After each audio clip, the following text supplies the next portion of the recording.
control. Gravity is all that I know. She's over me. She's over me. She comes with her hypnotic dance.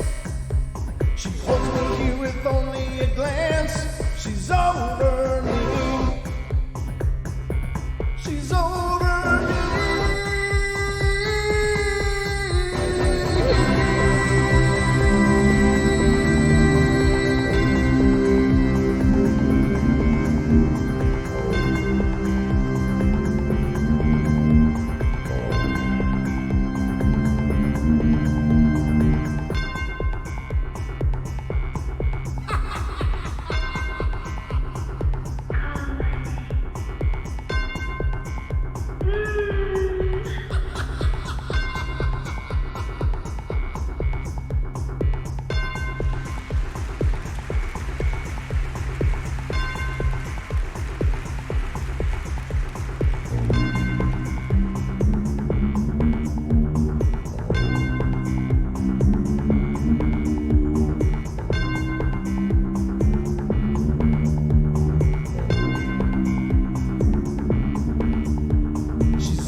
In my heart, I can't let go, I'm breaking apart, controlling me,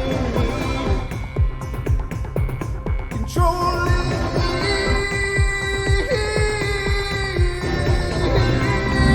And ladies and gentlemen, welcome to our Wednesday night version of the Paranormal Portal.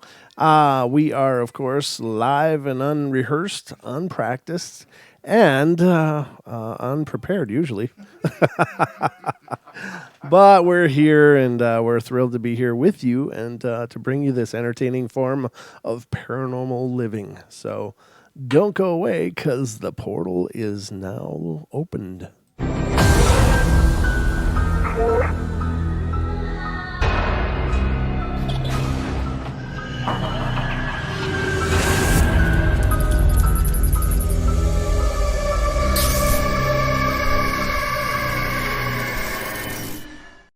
All right, ladies and gentlemen, we are live. I am your host, Brent Thomas. This is the Paranormal Portal, and I hope you guys are ready for an interesting night. Back by popular demand, tonight we're going to be discussing the black-eyed kids, black-eyed children, and all the creepiness that includes. But, of course, I'm not alone here in the studio. I am joined tonight by my good friend and co-host, Mr. Don Longbeard. Are you sure you're not alone? Oh, look at that. I don't know. Maybe I am alone. Hello? Hello? Hello? Hello? Hello? Try to fix that, will you? All right, yeah, we're doing it. I don't know. Give me There you are. Test one, test two. Okay. Hey, I'm here. You are here. Wow, I am Welcome. here. You're not alone. I'm not alone. There you That's go. true. I am channeling the spirit of the Longbeard. Wow, the original BEK. Wow. Sure. You might have been. I don't know. That was funny. Yeah. I'm about to repost it too, or I'm going to drop that link in the YouTube chat here. There it is, the creature from the Black Lagoon. Ooh, that's right. That's right. Flashback for Miss Pixie out there. Yeah, that's right. Oh, that was a great episode.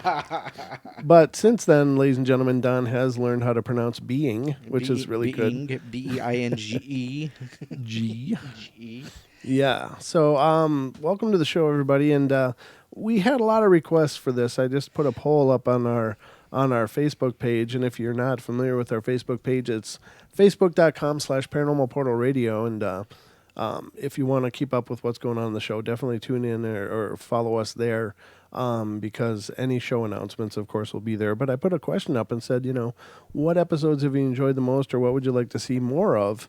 And actually, the most popular answer was more black-eyed kids. Mm-hmm. And so, it's a creepy phenomenon. Now, there's lots of different takes on this. And I even saw when I was going through some material today, when I was searching around for some things for the show, that apparently Snopes has piped in about whether the black-eyed kids phenomenon. It's like, what the hell? I mean, stick to your the stuff that you're, the politics.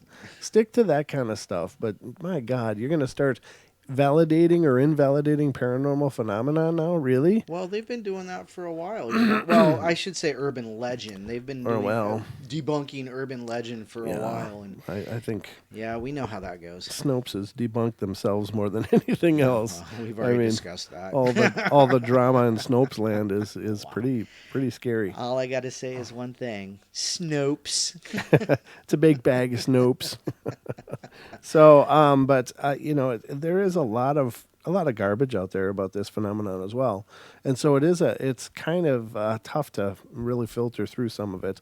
I'm sure some of these accounts are just creative writing. I believe that sometimes people are working on developing their literary skills, and so they spend time writing spooky stories and stuff, and that's fine. This is one of those phenomena that's really hard to put a finger on where did it begin. But here's the thing, ladies and gentlemen. A lot of people, as far as naysayers, are saying this is a new urban legend and it's just, a fabrication within maybe the 90s. Mm-hmm. And I think the guy's name was Brian Bethel that basically coined the term black-eyed kids. Yep. But, the thing is that when you look at the phenomena, when you look at the actual dynamics of it, it really harkens back to a lot of the legend of the vampires. Mm-hmm. There's a lot of similarities there. Now, I've been saying this for probably a couple of years now, and I thought it was an original thought. However, I have found other people that are saying the same thing. But my belief is that the term black-eyed kids or black-eyed children is new. But the phenomena, I don't believe, is. I think this phenomena probably goes back to, our ancient world. It's not a real common thing, thank God, because it's an incredibly creepy kind of happening. And for those of you that may not be familiar with black-eyed kids, and I know we have listeners that are newer to the paranormal world, so basically what it is that generally these little children and probably like young teen or 7, 8, 9-year-old children will appear and their faces will be obscured, but they'll be knocking on strange doors of people's houses, not necessarily strange doors, but they're just not familiar to the neighborhood, and they'll be like, we need help, can we come in and use your phone, we got to get a hold of our parents, we're lost or whatever. And so people that have this experience or have claimed to have had this experience report feeling both compelled, like they're being almost mind controlled, Right, yeah. to open and let them in, like they have this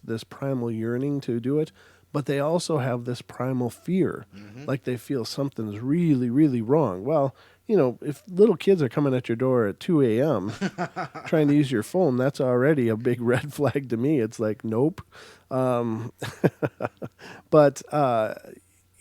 people are having this wrestling match inside of themselves to actually, maintain control and to rebuff them, rebuke them, and say no, you're not coming in, and shutting the door. And now there are stories of people who claim to have let them in, and unfortunately, they can be pretty tragic. There's reports of people getting strange infections that can't be cured and dying. Yep. There's people claiming to have developed diseases as a result. There's all kinds of tragedy on the other side of it. But essentially, they get let in, they sit down, and then people become aware of their black eyes, and next thing they know, they're falling unconscious on the floor, and they wake up at some point later, and the children are nowhere to be found. And they're having health problems like crazy, like they've been infected somehow. So it is a really disgusting kind of phenomenon. If it is valid, then it's really creepy. And I don't know. I mean, I'm not claiming that I'm a firm believer in black-eyed kids. I just don't know. This is one of those that it could be true. I mean, anybody that says something's impossible just doesn't spend a lot of time reading the paranormal, because it doesn't seem like there's anything that's impossible. But It is a strange phenomenon. It's very rare. Don, what are your thoughts on this? It's one of those things that I share. One of our chatters, Diana, says that she loves she loves the show, the premise, the concepts. But she says if anybody like that knocked on her doorstep, she said she'd drop kick them like a football. So, but I've got to echo that. I've got to say it's one of the strangest things I've ever seen or read or heard of.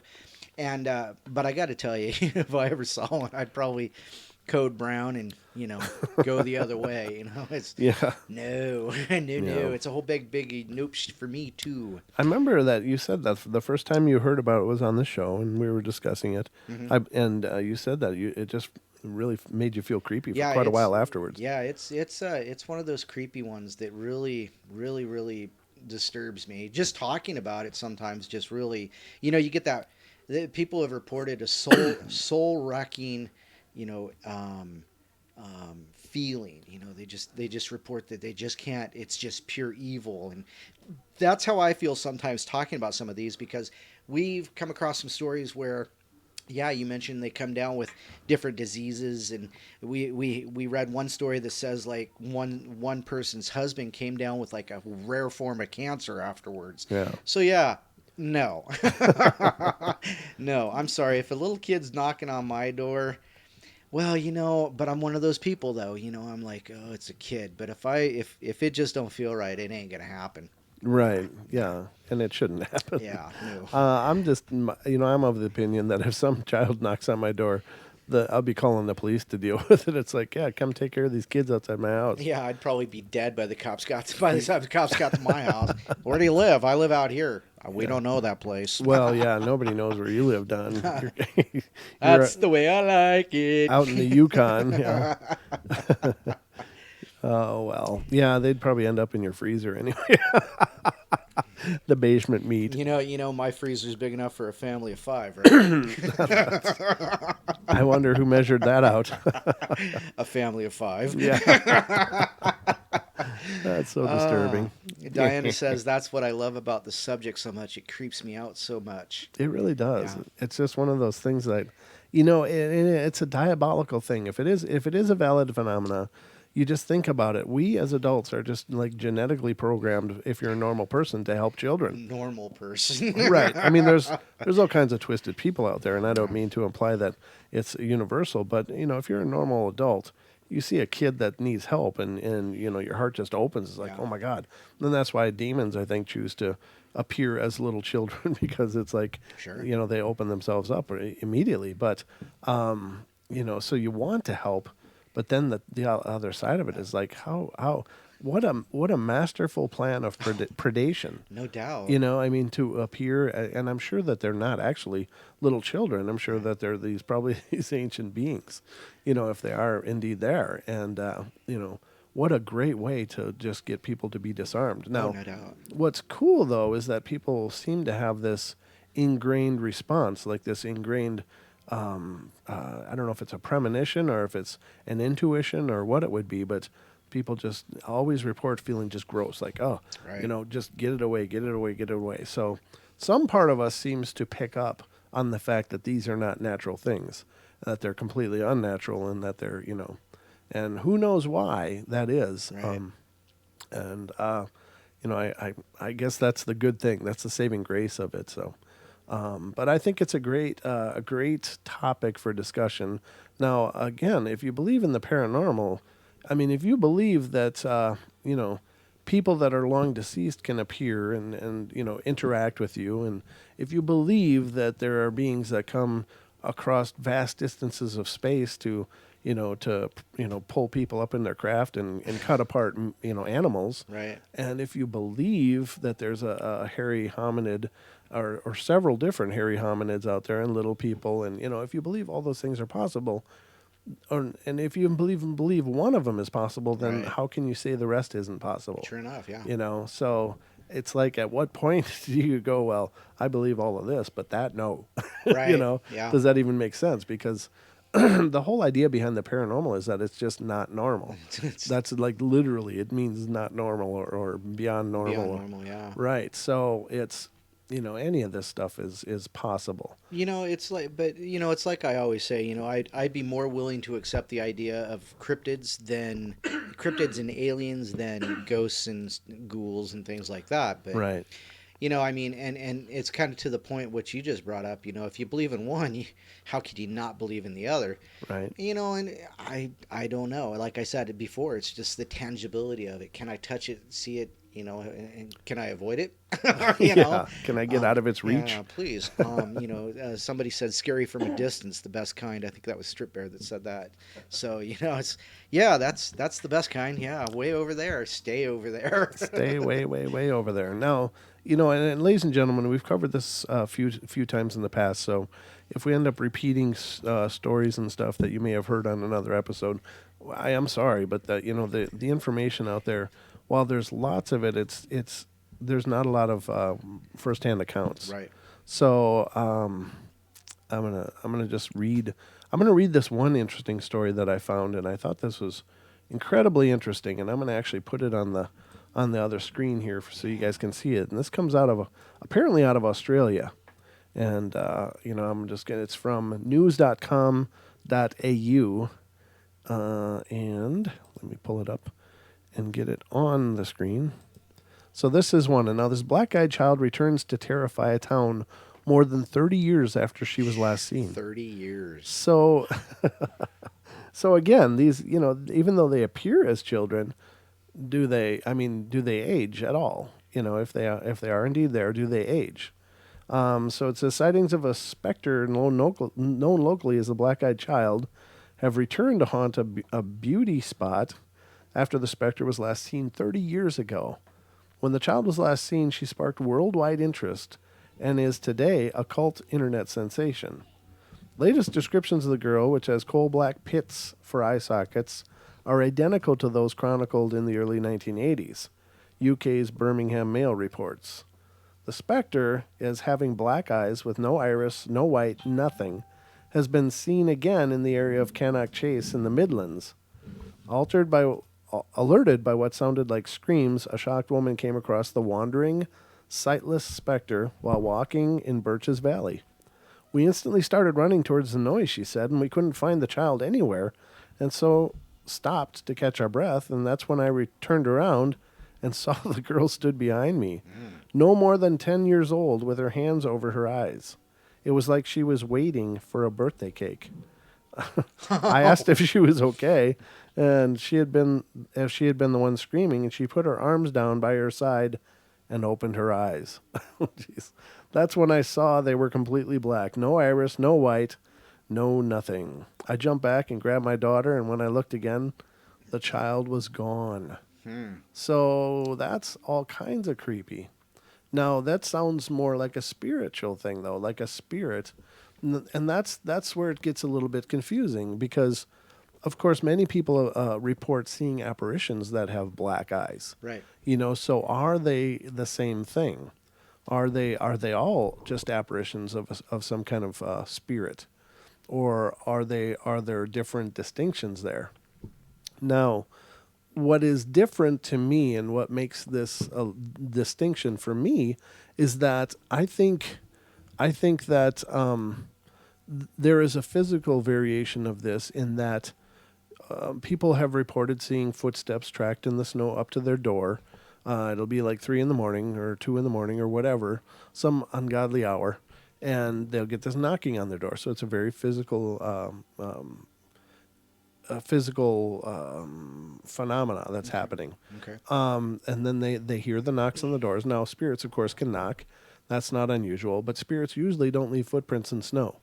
Now, people have, seen them grab onto the door and kind of like gently pull it. So it's, it seems as though there is a physical black-eyed kids, and then there's a separate, distinctly separate event where there's spirits that appear with black eyes. I don't think that they're the same thing. I really don't. So that story, to me, that I just read would be more of a spirit or a specter or some kind of wraith, or something to that extent. I don't believe that that's the same as the black-eyed kids that people are reporting interacting with. Right. There are, people have as I said before, let them in the house, and they come in and sit down, and they'll give them cups of hot cocoa and things, and we can actually start reading some stories, I suppose. But I just wanted to go over that one because that is a black-eyed kid story, but it seems to be quite distinctly different than Right. what we're referring to tonight. It's funny you read that because right before the show, I was reading through some stuff and I found this. Cannock Chase is actually in the UK apparently, Oh, okay. and I was just reading this thing. Lee Breckner, I think his name was, wrote a book called UFOs, Pigman, and Other Cannock Phenomena, or something like that. But he was also talking about this black-eyed child who he was telling a story about. I think that was him. That was telling a story about a lady who reported on this. Um, it was her aunt Okay. that was out with some friends on like near a Halloween, I think it was, and they were out, scaring people basically out in these out in Cannock Chase, Okay. and she saw a child run down the road yelling, "Mommy, please help me! Mommy, please help me!" Hmm. And this is when the person's aunt was younger, and so she said that she chased after it, and then as it got to like this thicket before the forest, when it starts getting thick and Uh-huh. it goes into the forest, the child turned around and looked at her, and the child had these black eyes, void of any color whatsoever. Oy. Well, the story goes on, but he points out that, well, it's said, let me say that, it's reported that these are more black-eyed demons than actual Oh. black-eyed kids. So that's how it ties in with your story there. Oh. So I thought that was quite interesting that you read that, and I had read that just before the show. So, but the point is never follow any child with black eyes. Don't do it. Well, see, that's the other part of it, though, is that in every one of these cases, Mm-hmm. these kids seem to understand that their eyes freak people out. So You so think? they always wear hoodies and Mm-hmm. things where their faces are a bit obscured. Or they're And looking down at the right, floor. yeah, Yeah. their heads are hanging and they don't look up, and so people don't really realize that they're black-eyed kids until they finally look up and go, Ah. It's like, oh God, Horror. yeah. So let's see if we can find some actual stories here. I pulled up a bunch of different articles, and I didn't really get what I was hoping for here. Did you have one to read, Don? Yeah. Hold Are on. you okay? Yeah. Sorry, apparently I wasn't ready for that, but I do have a few. So Yeah, let me get over here. please go ahead. And okay, so okay, on March 17th, 2008, I had my one and only encounter with a black-eyed kid. Before my experience that I'd never heard of anything having to do with black-eyed kids. I was 12. I was sitting outside the hairdresser in an old Chevy pickup waiting for my mom to get her hair cut. About 15 minutes passed and I saw a kid walking back and forth along the sidewalk in front of the parked car.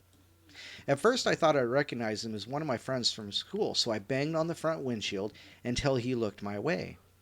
It was not anyone I knew. At this point, I was not scared at all. Not yet. The boy walked over to the side of my car and just stares.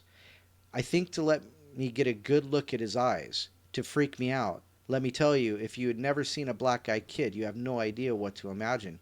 Pupils are black as the night sky. The boy whispers, "You must let me in."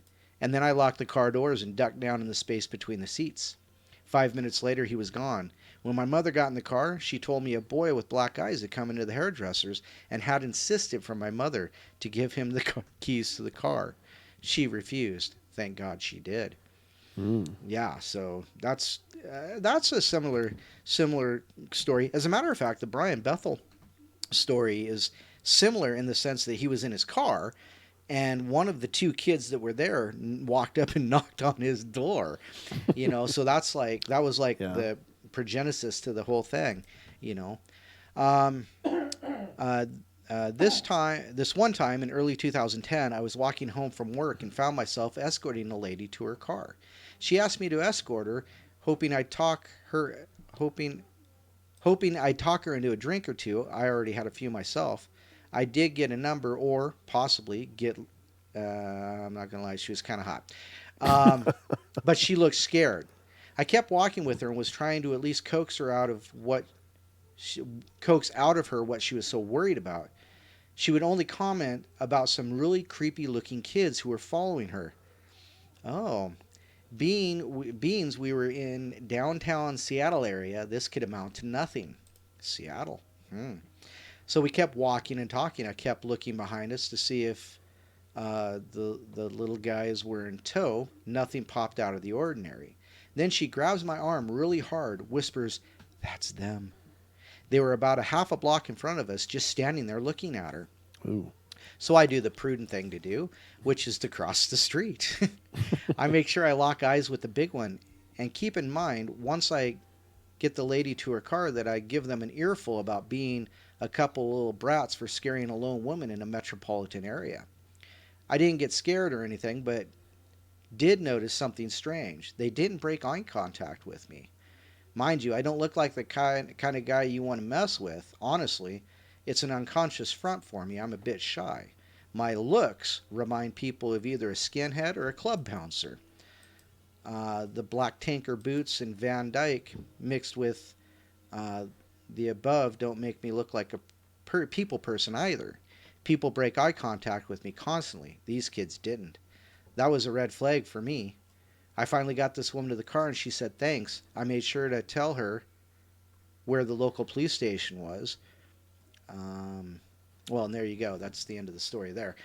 So that's in Seattle. Now, he didn't say anything about the eyes or anything like that. He didn't say anything about the fear that supposedly comes with a black-eyed kid encounter, and there wasn't anything said from the supposed black-eyed kids Hmm. to either of them. But it was enough that these kids had done it to this lady before, so Wow. maybe she had part of a story that we didn't get. Yeah. Yeah. So That's all kinds of wrong. interesting. That's it. Um, this really freaked me out. Yesterday, I noticed my neighbor hadn't put out all of his Halloween decorations, lights, and etc. The past 2 years I've lived next to him, he's gone all out for Halloween.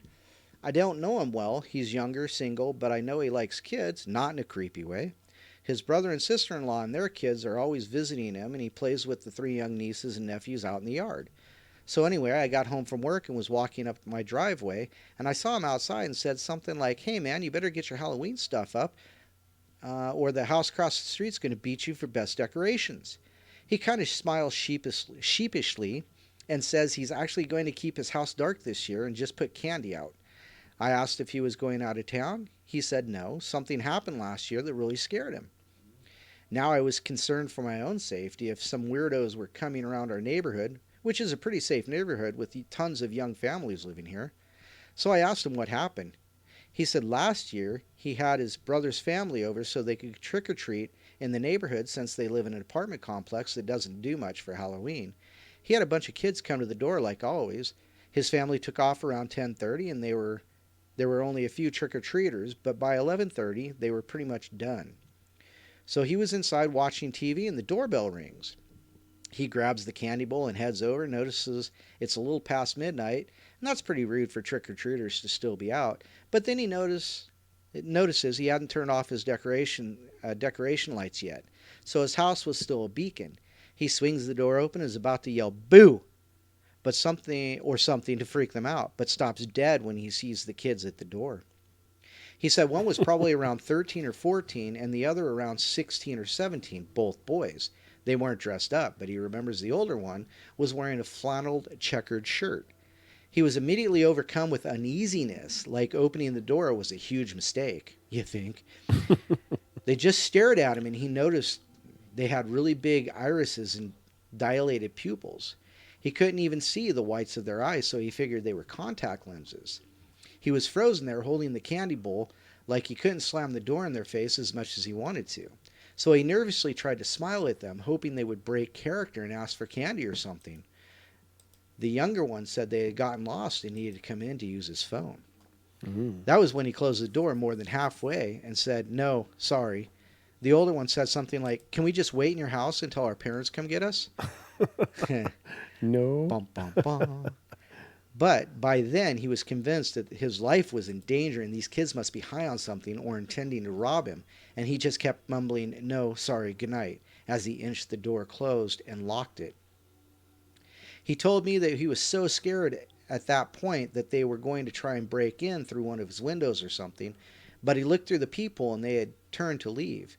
He watched TV with the volume really low so he could hear any sounds at all, and he said he stayed up to like 5 a.m. because he was too scared to go to bed or drop his guard. Uh-huh. The whole time he's telling me this, I'm thinking, oh my God, this sounds familiar, just like the Black Eyed Kids urban legend. Then I thought, hey, maybe this dude's trying to scare me because after all, he does have the Halloween spirit. So I'm like looking at him incredulously, but trying not to seem too gullible. So I'm like, man, that's really crazy. Sounds like the Black Eyed Kids. He just stared at me blankly. The what? Is that a movie or something? I said no, but I told him to go look it up online. Like an hour later, I get on knock on my door, and admittedly, I almost jump out of my skin thinking it's demon children. It was my neighbor, and his eyes were freaking huge. He swears up and down that he had never heard of the BEKs before, uh, and it's so similar to what happened to him. So we talk a while longer, and I told him quite a few people probably know about the urban legend, and it's possible just teenagers with was it Scalera? sclera contacts trying to freak people out on Halloween, Mm-hmm. which would be genius, by the way. But he said no, the fear he felt was so primal and came over him the second he opened the door for them. So, yeah, gotta like that. Yike. Ah, I'm loving what Diana said about punting him across the street. Score! Mm-hmm. Um, wow. Last night was like any other night. I was switching between listening to music and watching YouTube videos with one headphone in so I could hear my infant daughter if she cries. That way my wife can get a full night's sleep. Oh, she works at 4 a.m. at the hospital every day. When Mm-hmm. I decided to go lay down in the spare bed in the baby's room, I had just dozed off and I heard a thumping coming from the front porch. Startled, at first I opened my eyes wide and scanned the room. Realizing it's most likely my cat scratching himself on the front porch, I dozed back off. Then again, the thump. Darn cat. I got out of bed to run him off the porch only to see he wasn't there anymore. Now that I was up again, I wasn't least bit tired. So I figured I'd get some tea and check Facebook while I'm up, maybe finish the web series I was watching on YouTube. A few minutes into the video, I felt an urge to look up at the kitchen window, and there they were. The tops of two short statured heads cresting the stairs just above my window frame. The people were just short enough not to see in the window, but I could see out. I heard no footsteps on my porch as my stomach turned, but the knock. The knock was a steady, hollow thump. The very same thump I had just blamed on my cat. Excuse me. Let me get this turned down. I thought I did that already. Deciding it was best not to answer, I shut my laptop and crept back by the door to the baby's room. I assumed it was some of the people from the low income housing across the road from me that were hiding from the cops, or maybe looking for my cousin who stays with me often and has many friends over there. The last thing I needed was to try to explain to two stoners that I was trying to sleep, even though it's 2 a.m. It wasn't until I got to my daughter's room that the creepiness set in. The thump had moved from the kitchen to the bedroom window, both windows. A room apart, thumping in perfect time. These stoners were going to wake up my daughter if I didn't run them off now. Ticked off, I went to the kitchen, unlocked and opened the door, ready to run around the side of the house and kick some little idiots' butts. It happened then. Standing there looking up at me were two 10 or 11-year-old boys. The feeling of dread and the smell of mold almost made me vomit. The smaller of the two then spoke. May we use your telegraph? Huh? I just stared blankly at the boys, horrified of what I then realized their eyes were pitch black, and he asked me again to use my telegraph. There wasn't a sound to be heard, no crickets chirping, no dogs barking, no cars driving by, nothing. I tried to play it cool and ignore the fact that he didn't say telephone or phone or cell. anything that would have made sense of the situation, and calmly replied, "I don't have service at my house, sorry." The expressions on their faces turned to rage as I finished my sentence. I swiftly shut the door and locked it as quickly as I could and stumbled back to protect my daughter. I picked her up from her crib and held her close. The fact that she didn't wake up freaked me out the most, but I managed to gather my senses enough to make sure she was still breathing and warm. Everything seemed okay with her. The thumping on the windows was back. I dropped to the floor as close to the wall as I could and held my little girl in my arms and wept like a child. I felt helpless and afraid. I lied there for what felt like hours and hours, crying and shaking until I heard it, my wife's alarm clock. The thumping stopped the instant the alarm went off, and I crept to the master bedroom with the baby. "What's wrong with you?" my wife asked. "I just had a bad dream, is all I could mutter out. "Okay, well, give me the baby so I can feed her before work." I handed my wife the baby, and she fed her like a normal day. I turned on every light in the house and made coffee for her. For some reason, just having her awake calmed my nerves enough to pretend like nothing happened. I walked out to her I walked out to the car nervously with the baby in my arms. I asked her not to leave until I walked back in the house. She was put off by the request, but did so to humor me. Once I was in the safety of the house, I locked the doors again, and in the house I sat horrified until she got home. I insisted we go to the next town over and stay the weekend at my brother's house, and here I sit horrified while she sleeps in my guest room with my daughter. As she sleeps in the guest room with my daughter, wondering why they stopped when the alarm went off. I think I know the answer. I was aware of BKs, but she wasn't. Every story I've ever read about them from someone who already knew about them. I've read every story. Okay. Wow. Maybe just the knowledge of them existing is the only reason they visit. I'm afraid, and I'm sorry. Wow. Wow, I was right. Yeah, that's the primal fear. It almost sounded like he was a gibbering mess. Mm-hmm. Um, yeah, but you know what? It's funny though because I just read another story that, or at least like a list of things to watch for when BEKs come to your house, and one of them is that they're in odd clothing, like from like an older era. Hmm. So I was wondering when they said telegraph, I'm like, we've never had telegraphs in our houses unless we work for Western Union, I suppose. But so it kind of, it was one of those weird things to ask. But if they're, say, some kind of spirit or something from another era, then it would kind of make sense. But who would ask to use your telegraph? I don't know. Beep beep beep beep beep beep beep beep beep beep beep beep beep beep beep. SOS, Mom, come get me. Come get me. So I'm going to read this, if you don't mind. No, go ahead. This Have is fun. just, it's from Creepypasta, but they did a good job summarizing the black-eyed kid phenomena. And so I'm going to read that. And let me just get it all framed up here. Okay, so it says it's black-eyed people is what it's called. And it says black-eyed people, sometimes called black-eyed children or BEK, are young people, often children, with eyes that are solid black with no differentiation between the sclera, pupil, or iris. They are occasionally reported to have blue or bluish tinted skin, like that of a corpse. Did you read this already? No, I don't remember. Okay.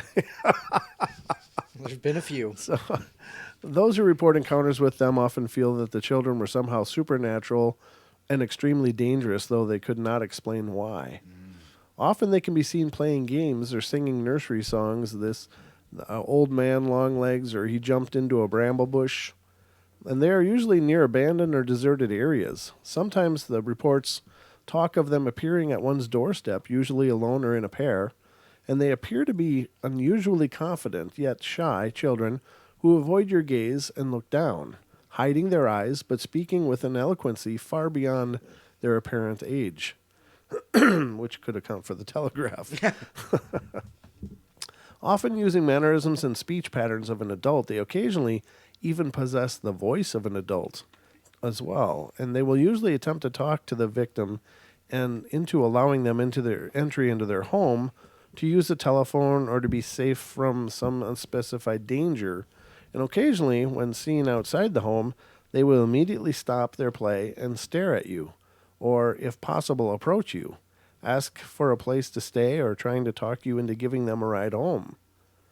Often people begin to agree to their request against their better judgment, even though the request will seem vague, unsettling, without realizing why it is. Should you discover that their eyes are completely black, the children become very angry and insistent on you complying with their demands. Some people who have encountered black-eyed kids feel that the children may have been using some form of low-level mind control to get them to comply. Experiences involving BEK generally do not explain the cause of the child's eye colors or the origins of the children themselves. Sometimes thought to be the spirits of lost or murdered children, the BEK are thought to be harbingers of ill will and personal doom. Gosh, you think? Yeah. Yeah, that they're bringing. They're not just harbingers. They're just telling you, here it comes. No, here they come. Yeah, the encounters frequently emphasize that the children must be voluntarily admitted or invited into the house or car in question, and in this way are reminiscent of some vampire legends. Thank you very much. However, it is unspecified what happens should you comply with their demands, as no reports of BEK have included that happening, possibly indicating the death of those that comply. So, generally, black-eyed kids equal bad. Bad. Bad. Very bad. I've never heard of a good experience with with black-eyed kids. Now, there are some people that talk of letting them in. My lungs are clearing out, so it's like I'm coughing all the time now. Oh, hold on. You want to take over again? Can you take over again for a minute? Yeah. Let me get over. I back over here. gotta blow my face. I'll blow your face. Yeah, that's the only thing that's gonna take care of this. The incident took place about 13 years ago. I had just moved to a new city with my wife. We were small town newlyweds from the Midwest. We moved cross country to one of the biggest cities in the Southwest so I could attend graduate school. Being naive and new to city living, I habitually answered the door without a second thought. Never again after this. The first thing that should have tipped me off was the peculiarity of the situation was in fact that someone was knocking at 6 in the morning. The thing that should have dawned on me is this kid had to reach over a rather tall patio gate to unlatch it, to open it. The knock at the door was startling. My wife and I were getting ready for work, a pretty normal routine. The moment I opened the door, I was overtaken with an inexplicable sense of fear. To this day, I can picture him. Teenage, average height, average build, knee-length black leather coat, short black hair, and sunglasses. Sunglasses at 6 a.m.? Struck me as odd, and even more odd, he was eating an apple. He was very polite and asked if he could come in and warm up. I said no and closed the door and slid the security chain into place. A moment later, another knock. I opened the now chained door, but before I could speak again, before he could ask again if he could come in and warm up, no, I replied, and attempted to close the door. But before the door could shut, he put his hand out, stopping the door on its hinges. He looked directly into my eyes, still wearing sunglasses, and said, "Can I at least get some ketchup for my apple?" "F that," I replied, albeit a little confused. "Get the heck out of here. My wife's calling the police." He takes a moment to let this information sink in, lowers his glasses, revealing his eyes as black as obsidian, and says, "No, you won't be calling anyone." At that moment, I forced the door closed, locked it, and called out to my wife. She is just scared senseless, hiding in the bedroom. All jacked up on adrenaline, I ripped the curtains back to look out the window to the door. He's gone. Absolutely no trace of him. I go out on the patio and check the gate. It's still latched from the inside.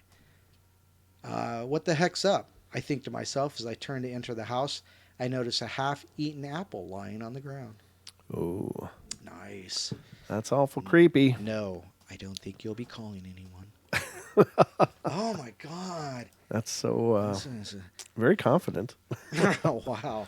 A very confident response. Yes, 911. I'd like to report a code brown and an apple on my. Could you send the police and a spatula? A spatula, a stick and a spoon, please. And a fresh change of shorts. All right, so I'm going to read this to you guys. Wow, that's a good one. The one you just read? No, the one you're gonna read. Would you say it's a good one? Yeah, it's just huge. Oh, I don't know if it's good or not. Well, we'll find out, but it's huge. Okay, I'm really freaking out about this, and I have no way to get my message out to enough people. Please don't take this lightly and stay safe. Here's what happened to me 2 nights ago. I was encouraged to post by friends who tell me people need to know what I've experienced, and I've recently moved into a condo in southwest Portland outside of downtown. It's pretty rural here, and there are more houses and condos than apartment complexes. And I was out on my balcony smoking a cigarette when I noticed something strange. Now, I'll preface this by saying I have heard of black-eyed kids, children, people, whatever. Beans. Beans. I don't usually get spooked by scary stories or creepy pastas, and they're all fun and games, right? No harm. I've had weird things happen to me, and I can't explain. Don't get me wrong, my boyfriend swears I was possessed once. I had an object thrown at me by no one when I was alone in the basement. Paranormal weirdness that I don't bother much to try to understand. I dismiss it and go on with my life, and I never believed I'd be writing something like this on a site like this, but I'm a graduate student on a professional track, and I stay pretty firmly grounded in scientific and reasonable explanations. Whether I know that what they are or not, I favor the belief they underlying everything. I favor the belief they underlying everything. I'm not sure I understand that. Okay, so onto my balcony smoking. Across the condo complex, on a neighbor's balcony, I see two silhouettes. It's late, about 2 a.m., and it's a weeknight, and one was slightly taller than the other, but they look to be females around the ages of 8 to 12 years old, with one a bit older, and I saw movement, and the two stood close to one another, and I could hear them knocking on the second-story balcony door.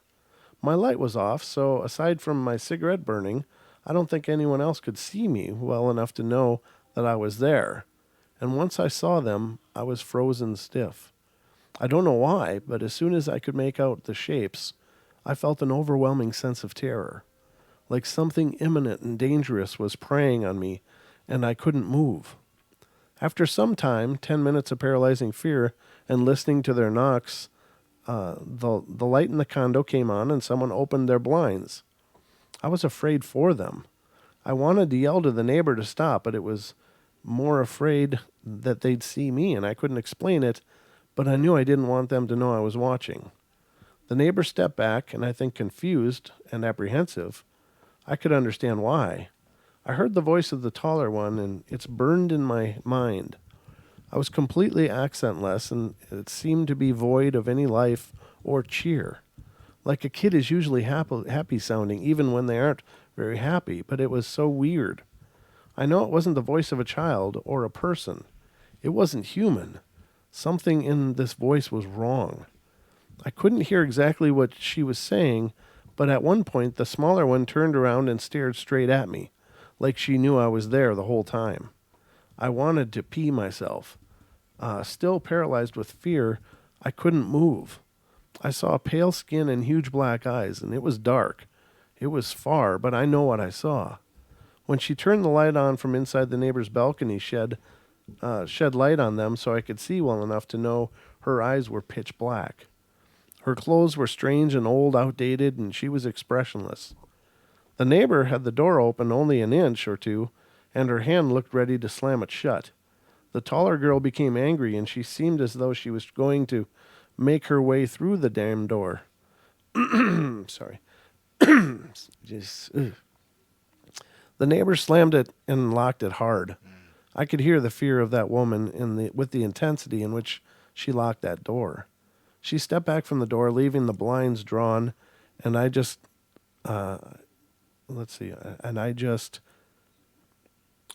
lost sight of her. I'm sorry, it's in really small font, so it's one big, huge paragraph. They stood before the smaller one, looked up at the taller one, and the two looked at each other and said nothing, no communication, and in unison looked towards me. And I broke free of my paralysis to bolt inside and lock the door. Still holding my cigarette, and with its filter burned at this point, I kept the light off and kept my eyes on their shadowy silhouettes. And this is where it gets really crazy sounding. And I searched desperately for a way to say this that anyone reading can comprehend the sheer shock, terror, and seriousness of what I witnessed with my own eyes. They dematerialized. No kidding. I mean, they just turned into almost a swarm of what could have been insects Oh. or disappearing. Swear to God on my life, I watched the spot where they had been standing for what had to be the longest 60 seconds or so of my life, and I stepped back away from the window in fear of them popping up behind me or something. I was shaking violently, and my cat rubbed on my leg, meowing in some attempt to console me because he sensed my fear. I noticed my cigarette filter, still in my hand, was flattened from me pinching it so hard. Okay. I looked down at my cat and my cat Milo and back outside because I wanted to try and find them. I looked where they were on the porch to see if I'd gone insane temporarily, and they were just hiding there or something. They were gone. My neighbor returned to where I could see her in her window, and she was on the phone, probably with the police, and that's when I noticed them again, directly above her on the roof, just standing above her, holding hands, and they got on their hands and knees, and I was still completely gripped by fear and horrified by what I was seeing. Backtrack. Since we moved in, we've been hearing things on the roof at night, running back and forth, footsteps, dropping something heavy sounds, which is weird because we're on the second to top floor. And we've been arguing with the neighbors who say we are making too much noise during quiet hours of 10:30 to 6 a.m., which we definitely don't.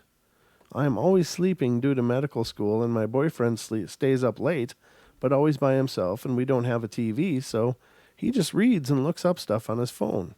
He doesn't stomp around or move furniture, so I always thought it was weird that it sounds like people are walking above us or running or whatever it is, but chalk it up to trees hitting the rooftop or whatnot. So these kids are on the roof somehow. Don't know how they could have gotten up there, and they get on their hands and knees and are moving on top of this lady's roof. It looks like they may have been scratching at it or digging at it because I could see their black eyes in contrast to their skin with their heads cranked up strange, watching me through my window on my balcony door. They are both looking right at me, which is extremely unnerving. I don't even know what the hell was happening or why. I knew I had to get some kind of proof of what was happening, but I was terrified to take my eyes off of them and lose them from view. I knew my phone was plugged into the charger in the kitchen, and something in my head said to me, not in my voice, "Don't move. Oh. You may not like where you see me next." Oh. Like someone was talking to me in my mind. It scared me so much. I felt like my heart was going to explode. I wish someone other than my cat was there so I could validate what I saw and ask them to bring me my phone so I didn't lose sight of them, but I didn't have to take my eyes off of them to chance them vanishing. Oh, hold on. The phone is important. Must prove I'm not crazy. I broke our staring match and ran to the kitchen. Just breaking the gaze eased a bit of the terror, but I was still shaking. I grabbed my phone and went back to the window. They stood up in unison, and I pulled out my camera and snapped, but the flash reflected on the window. Of course it did. And it was a terrible nothing picture. And I think it upset them that I was trying to photograph them, and again they started disappearing, like I said earlier, dematerializing or something, because you could see the pieces of them all fading sporadically, lessening into them not being in there at all. What the hell? I stayed looking at the roof, the balconies, even below, and couldn't see anything or anyone. My neighbor was still on the phone at the door. Her husband or significant other or male roommate was there with her, and she was pointing up and talking to either him or whoever was on the phone.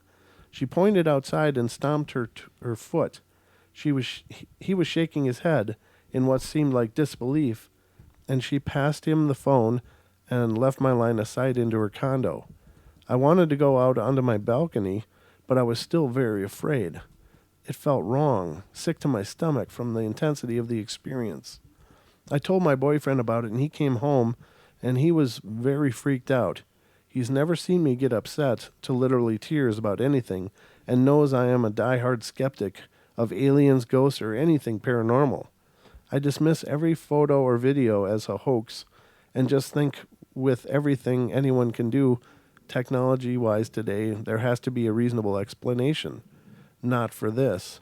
I'm sorry, but people don't dematerialize and rematerialize. They don't. We aren't there yet and don't think we will be for a long time. So what the hell did I see? Anyway, it shook me to my core, and I wish the story ends there. The next night, I was smoking on my balcony. This was last night, and it was earlier than before, and this time my boyfriend was home. I felt creeped out, but okay to go out with him and within scream's reach, so I was going to have a quick cigarette before bed, and I was in a robe and slippers, and this time I turned my light on. I sat down, lit my cigarette with the balcony door still open, took a long drag, and exhaled, and heard two coughs somewhere above me. Holy cow, I knew exactly what it was. I froze, and a deep sense of dread boiled up, just like the night before. I threw my cigarette and almost tripped, sliding inside the open door. I locked it immediately, at which point my cat began freaking out because he hates being locked out, and followed me outside. He was going bananas, screaming pathetically and frantically. I gave in and opened the door, and he bolted inside, and I slid it closed and locked it again. I kept the light on and called my boyfriend over, and they're on the roof, I said, and we both got quiet. We heard footsteps above us, and his eyes got big. We stood there silent and still listening. They sounded like they were heading toward our front door. I ran over to double lock it, using the top lock, which we always leave open. As soon as I touched it, I felt this cold, creeping, depressing sadness come over me like a wave. And there it was. Knock, knock, knock. They were waiting for me to open the door. I tried to muster up the courage to yell, "Who is it?" which came out more like, "Who's there?" Timid and way less courageous sounding than I would have liked. That voice from the prior night and that dead, lifeless voice was being directed at me. "Ma'am, you have to let us in. Please help us." No, I didn't say anything. I wished my door had a peephole, but it doesn't, so I started backing away. Knock, knock, knock. My boyfriend came up behind me and gave me his phone. He said, "We have to get a picture or no one will believe this," softly in my ear. I shook my head knowing he was right and started to approach the door again, hoping to sneak a photo through the high window at the right of the door. And when I was just a few steps away, the taller one lifted her face up to the window and shook her head in a disapproving no. The blinds were mostly down, but I could see her face almost entirely, with the exception of her lips and chin. Those big black eyes with absolutely no white sclera anywhere. They were huge, like too big to be human eyes, and there was no way she could reach my window. She had to be floating there to look in, which made me really confused and scared. I had my camera up and ready and snapped the picture without flash, and when I looked at it, she wasn't in it. I'm serious. She should have been. I snapped it while she was there and was still there after I took it. But she wasn't in the picture, guys. I looked back at her soulless, creepy face, and she somehow smiled without smiling, like, "Ha, you can't prove this happened." I almost wanted to open the door and be like, "What are you?" And that's when it happened again. And my boyfriend saw it too. He just slowly fell apart into nothingness and vanished. The heaviness lifted, and my boyfriend and I were like, "What the hell?" He asked if we should open the door and look at it, and I was like, hold on a second. He asked if I got the picture. I'm so sorry. So unprofessional. Ugh. I gave him the phone to see for himself, and he was like, "No way." And I don't know what they were or what they are, but there is reason there are no pictures of them that are real. they can't be photographed. Does that mean they exist in another dimension? Are they dead or vampires? I don't know. I never would believe anyone if I heard my story from anyone else. If it didn't happen to me, there'd be no way I'd give it the time of day. But it did happen to me. And I'm really scared, and it's going to keep happening, or worse. What do I do? I'm so grateful to be alive, but the terror I felt around these girls really has me on edge. I'm so scared of going out on my balcony or even leaving my house at night or going to my house if it doesn't feel safe. And I have no way to legitimize what happened or do anything about it. I want answers. I want to know what they are. I want to ask them if I see them again, but it's like I can't even speak when I'm around them. I just almost completely immobilize.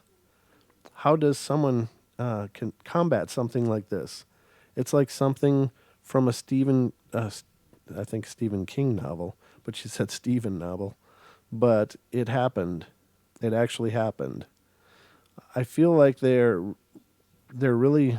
I feel like they are really mad. Okay, I got to say mad there because I tried to take pictures of them, and I don't know what is going to happen next, if anything. But I had to get it out somehow because it is real. It does exist, and it's changed everything I've ever thought about the paranormal experiences. So scared. I hope they don't ever come back, but I know from hearing things at night, they may be here more often than I'd like to believe, and whether I see them or not, they are there, and I have no way to prove it. Really frustrating and soul-shaking. Anyone help, answers, advice? What are they? What do they want? Has this happened to anyone else or something similar? Oh, wonder if this is actually... I wonder if that's like the picture of the Flash. I wonder. What the... No, it's a dead link. Doggone it. Yeah. But that so figures, you got to take a picture and the flash, Yeah. captures in the window and it flashes right back at you. Yeah. But what I thought was weird is she said that's like they fell apart like a Dematerialized? million. Well, in the first part they said like a million insects and then disappeared. And then the dematerializing. Yeah. Yeah, that's kind of creepy. And hearing the voice in your head. Yeah. No. They are plenty creepy. Yeah. Great story, though. Diana's being a smarty. What does she say? She says, for a low monthly charge of $9.99, you too could sponsor a BEK. Many BEKs are abandoned every year, and if you aren't part of the solution, you're part of the problem. Well, thank you for that emotional response. The answer is no. Nope. I no longer have 99 cents to give to anything. They can go right to hell. I don't care. No. Yeah, that was a long, creepy story. It really was very well written, though, and is that indicative of her education or just the fact that she's an author? I don't know. I can't vouch for its veracity. The link is broken, so right. I can't show you guys the picture of nothing that she took, of no black-eyed kid anyway. But a spay and neuter your BEK. What? Dinah says spay or neuter your BEK. And better yet, how about just eliminate them? Yeah, well, we're not sure they breed. Well, and it's funny, but I thought she said that the initial knocking was on the second floor balcony. Across the way, yeah. So how did they get up on the balcony on the second floor? Obviously, they got up on the roof right after that. That's true. They clearly don't have to climb. Wow. That's all kinds of wrong. Well, if they dematerialize into a million insects, I guess flying's not a problem. Yeah, exactly. Apparently levitating is... That just makes the thought even worse. Right. So it's like I'm 3 floors up, but I still have to worry about it. Normally that would be a comforting feeling, like, well, that's too bad for the first floor. Yeah, no doubt. But apparently they have no trouble going to your floor. So oh, wow. That is terrible. Oh, these things are creepy. And, again, I can't vouch for the authenticity, but it was a great story. And it definitely outlines what every other person has said about the phenomenon that I've ever read. Right. It's this feeling of helplessness, this feeling of being frozen, the feeling of being compelled to do what they want. The power of the BEK compels you. Yeah. Wow. Do you got something you can read? Yeah, sure, sure, I'm sure. gonna be coughing a little bit over here. As far as we know, Lewis, we don't know of any authentic pictures of a BEK, and I don't think we're ever going to really see one either. Yeah, I don't know. Unless there's unless some paranormal investigator with ultraviolet film, or Yeah. maybe they show up on infrared. I don't know, but they certainly don't seem to show up on normal photos. And that kind of, if you go back to the vampire story about a vampire not having a reflection, Right. that could just be updated tech, Yeah. So, Well, um, exactly. let's see. So I was having a visceral experience all over my body. I'd be lying if I told you I don't know about BEKs before this happened to me, late summer of last year. I definitely did. Now, in the moment, that idea had never crossed my mind. But afterwards, hell yes. And the thought led to all kinds of regret I realize is stupid, but I'm getting ahead of myself. Let me tell you about my neighborhood. I live in a poor part of a town, a bit of a ghetto, a bit of a barrio, a bit of a lower economic class of cross section of races. It's LA. The apartment complex spans a short block. It's dusty brown like the desert we live in. It's also got two pools, a lot of Mexican children, and for the most part, pretty friendly population. I'm a destitute writer. Uh-oh. I'm a destitute writer trying to make it in Hollywood, so I'd spend my free time reading. When this happened, I was working mostly in the mornings and afternoons, and I would get home, hit the gym, and settle in for an evening in front of the computer. It's pretty common for the evenings in the summer to be chaotic around our apartment complex. Kids playing in the pool, the ice cream man pushing his cart up and down the sidewalk, women talking outside the laundry room. Hey, I do my own laundry, but I'm pretty much the only guy I see here doing it. Nice low income, but pleasant.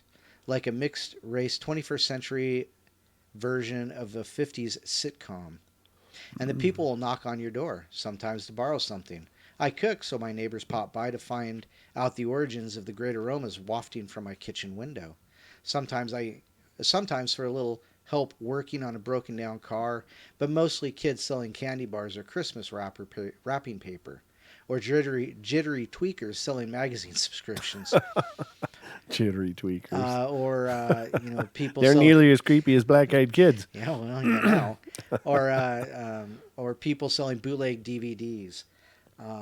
Because it's hot out, I leave my windows open. AC isn't cheap, and I've got no money. Remember, hoping for the cross breeze. That means though I can't see anyone from where I sit and work, I can hear them very clearly as they walk up to my door.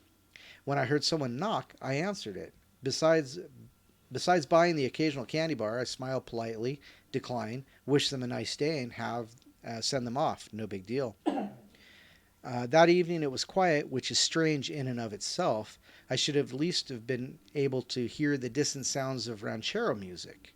I heard a couple of people walking up to my door. I'm not the first apartment in my courtyard, so usually I hear salespeople as they knock on the doors outside, the neighbors' doors, and work their way around to me. What'd you knock over? No, it was your cat. He's in here? Yeah, Oh. over there. He knocked something over.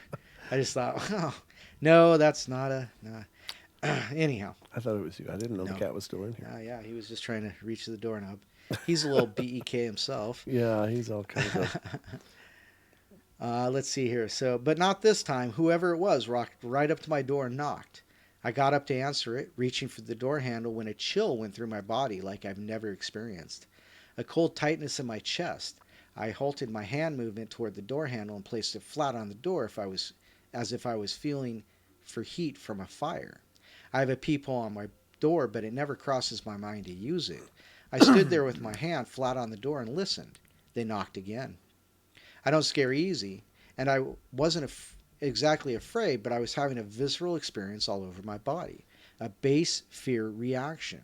Just like I could hear them, they heard me move to the door. They knew I was inside. Yes, I said. Who is it? A boy's voice answered. We need to use your phone. Yeah, that's not going to happen. I started laughing. I stress laugh when I'm in pain or under pressure. They heard me laughing, and neither of us moved for a minute or two. Really, really long minute or two. Finally, they walked away. not to any of the other 8 doorways within 15 feet, not to ask anyone else.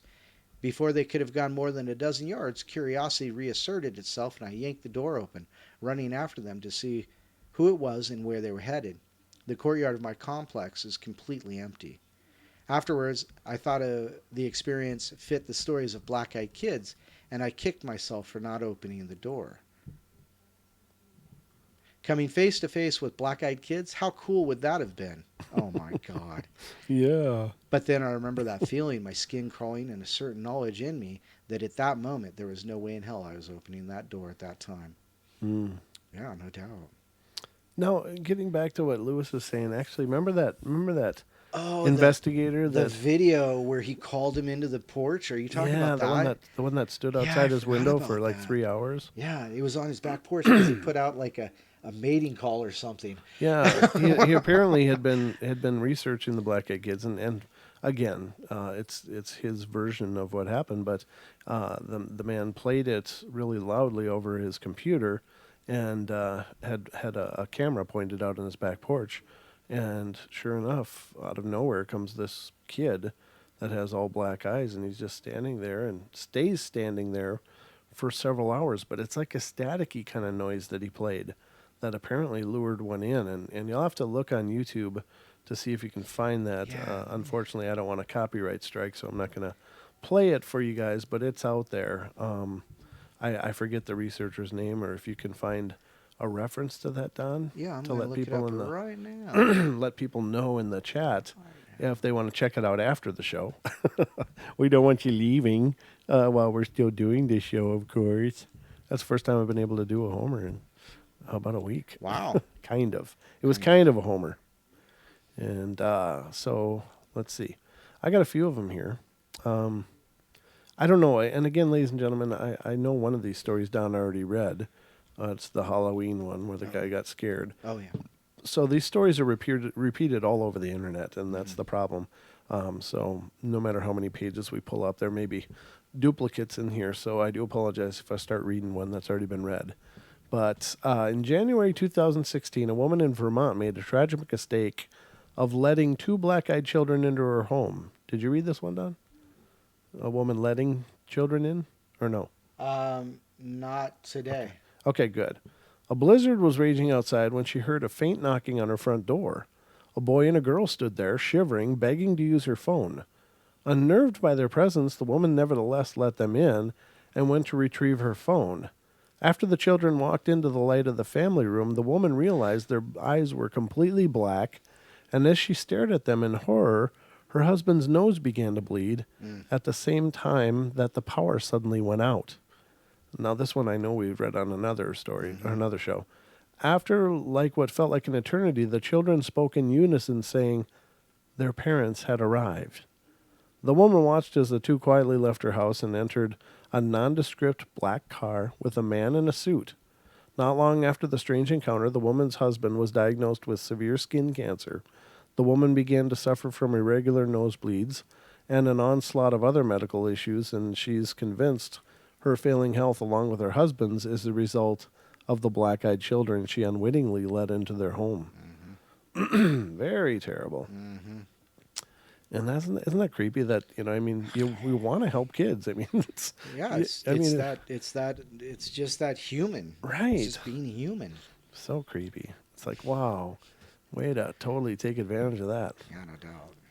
In 2010, a man known as Noetic encountered 2 black-eyed teenagers outside his place of work. It was an ordinary July night in Ohio, and Noetic was in the middle of a night shift.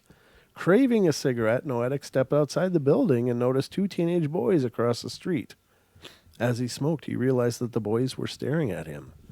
Weary, Noetic returned to the safety of his cubicle and tried to refocus on his work, only to see through the security cameras that the boys had appeared in front of his building. So there's apparently a claim that they were on camera, motioning him to come outside. Fed up, Noetic went to the door, contemplating whether or not he should call the police.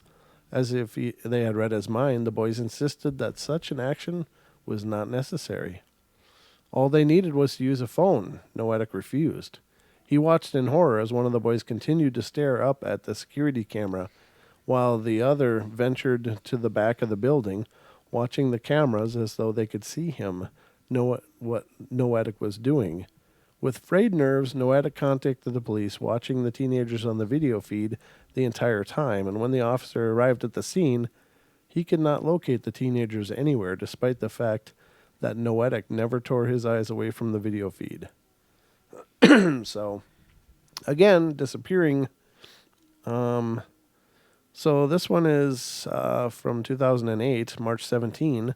A 12-year-old boy had a bone-chilling experience in an outlet parking lot. While waiting in his mother's truck for his mother to finish getting a haircut, he saw a boy walking across the parking lot. Thinking it was a friend from school, the boy banged on the window until the other boy turned. Realizing it was not his friend, the boy in the truck watched in confusion as the strange kid walked up and stared through the window. The boy caught one glance of the other boy's solid black eyes and knew he was staring in the face of evil. "You must let me in," the black-eyed boy demanded. Panicked, the boy in the car crouched under the glove compartment, and after several minutes, the black-eyed boy finally disappeared.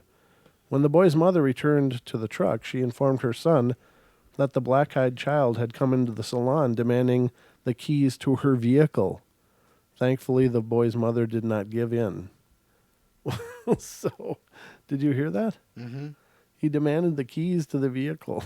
It's like, I got to get your kid. Give me the keys. I won't tell you that was one of the first ones I read. Was it really? Yeah. Oh, wow. Well, I was busy coughing or blowing my nose then, huh? Well, it maybe, but yeah, you know what? The story Encore. before that though, That was an it encore. gave me the chills. Remember, I told you, even talking about it, Yeah. gives me. That was, oh my goodness. Yep. Yeah, So, I was like over. yeah. Sorry, I read that again. So It was so good we had to read it twice, ladies and gentlemen. I went to YouTube and I searched for black-eyed kids on my porch, and the third thing that came up was this show right now. Our show right now? Mm-hmm. Oh, funny. How are we doing? We seem to be live right now. Wow. As long as we're live, we're good. Are you watching us? Well, yeah, but not because of that. Well, I'm just wondering, does my hair look good? Oh, God. Yes, Brett. Just kidding. That's a sexy Kangol you got on. Well, yeah, my hair's always good with a Kangol on it. So I know you read the Trick or Treat one. That's the problem. It's as I find these, it's just like, God, not that one. But if I am starting to read a story you've read, Okay. stop me. Okay. So, because I don't want it to be ridiculously repetitive. So this one is The Ones That Got In. Ooh. And this is from 1992. Does that sound familiar?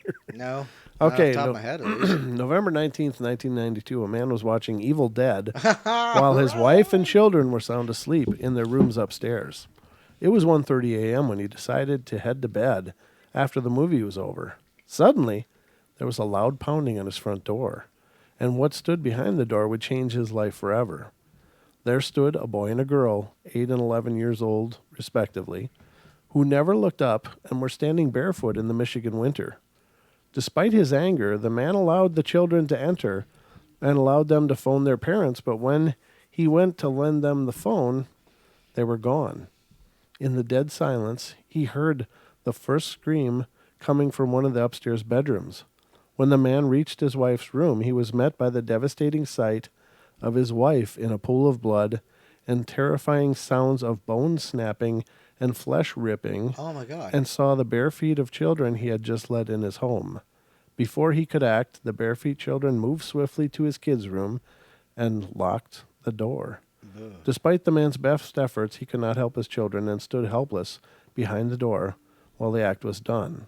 The door slowly creaked open, and there stood the barefoot children covered in blood, and they stood defiantly in awful grins and eyes completely black like the devil himself. Wow. Now that's just horrible. That's one of those ones that I really have to say was written. Yeah, I think so too. I mean, 'cause Well, I that's, sure hope so. well, yeah, I mean, yeah, barefoot kids getting in your house and Right, and doing those kind of horrible things. right. Yeah, I mean, yeah, that sounds like a work of fiction, and I Yeah. sure hope it is because that is just ugly. Did the cat go away? Early November 2012, a woman was up late watching a movie with her cat when it suddenly leaped off her lap. The woman was left stunned as she followed her cat into the laundry room, but the cat refused to leave from his spot in between the machines. Suddenly, the woman heard knocks on her door and figured that it was late trick-or-treaters. When she opened the door, the woman was met by two children, a boy and a girl. Does this sound familiar, Don? No, keep going. Okay, good.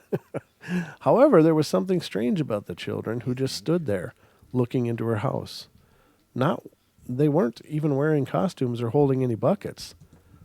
The boy suddenly asked the woman if her cat left, which arose concern in the woman. And then the girl whispered to the woman, "We need to get inside." The boy was staring at her and grinning.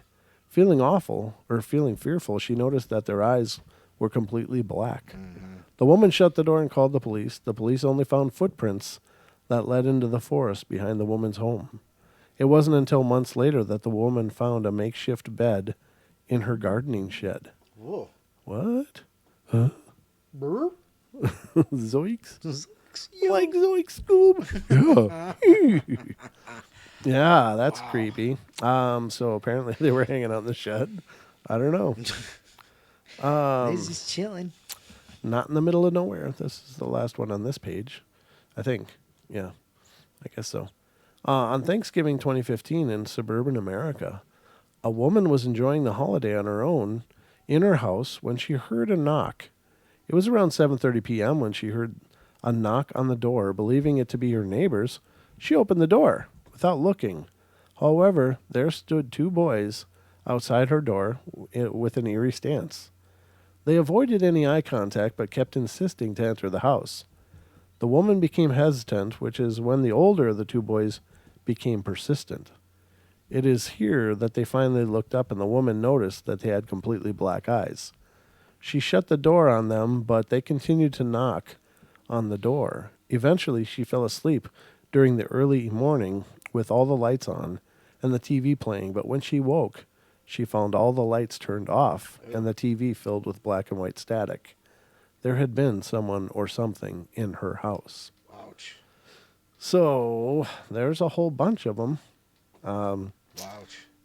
I don't know. What are these things? So there's also the belief that they're some kind of extraterrestrial.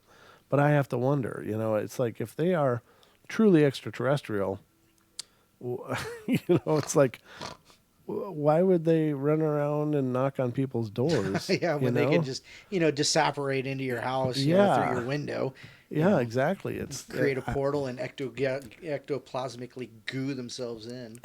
You just never know. But I don't know. It's like whatever they are, they're either some manifestation of evil, like some pseudo-demonic or, something like that, or they're a spirit. But I don't understand where the correlation to could they be alien would be, because it's not really a sophisticated kind of thing. I mean, it's just these kids with black eyes running around wanting to get into people's houses, and oftentimes people, develop illnesses.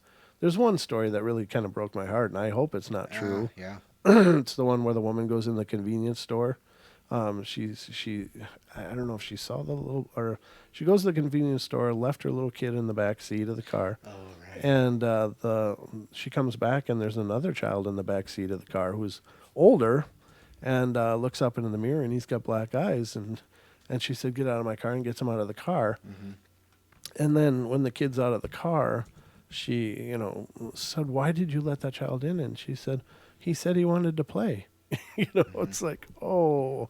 And apparently the little boy becomes really ill, and I don't know if he makes it or not. I don't remember, but it's like, that was a good one. It was a good story, but it was a sad story. Yeah, very sad. Yeah, because I don't remember how it ended, but I remember the child got really, really sick. So, yeah, I remember that part too, and it's like, I don't know, as of the writing, I think the kid was in the hospital just clinging to life with some weird infections and stuff, and yeah. I don't know. It's just, whatever these things are, if they are at all. And again, it's up to you guys to decide whether or not you believe they're out there. Right. But again, I got to ask you what is possible and what isn't possible. And by now here's the other side of it. So if we are indeed creator beings, if we have a belief these things are out there, then they are out there because we manifest reality. Hmm. And so the more people that believe in these things, the more real they become because it's a, compiled energy of a belief.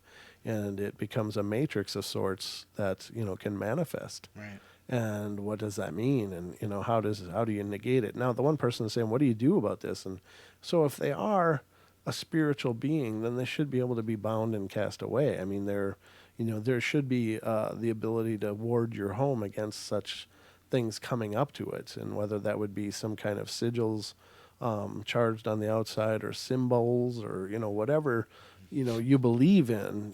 Could you have representations of that around your house that would protect you from having an experience like this? Because if it's a spiritual thing, then it's bound by spiritual laws, Right. and spiritual weaknesses or susceptibilities. If it's a demonic thing, then again, some kind of powerful religious symbolism could ward them away from coming to your house or steering clear of you. And again, it doesn't matter what your religion is, but it could be, you could be Wiccan, you could be shamanic, you could be Buddhist, Islamic, Christian, whatever you believe. Putting powerful prayers onto your home and incantations or sigils or things like that. Even symbols or runic things could certainly deter them, but you got to figure out what you like. And crystals as well should be a ward against such things that absorb negative energy or cause it to repel. So what? Repelling negative energies. I thought of my ex. That thought just kind of went right through my head. I'm like, probably Yeah. shouldn't have said that either, but whatever. It's now immortalized. Is this thing on? Welcome to Paranormal Portal lore. John, what's that in the mail? Is that a summons? Oh my God. Yeah, I know. I've encountered my share of evil that way too, but and I'm sure I am the evil according to them. So it just I didn't mention its name. It's okay. it shall not be named. The thing Don that dated shall not be- Voldemort. Well, his sister. That was Heldemort. Yeah, Voldemort. Well, there you go. So it's a great topic. It's one that's bound in levels and levels of speculation. It's a really rare phenomena, though, and that's what I mean.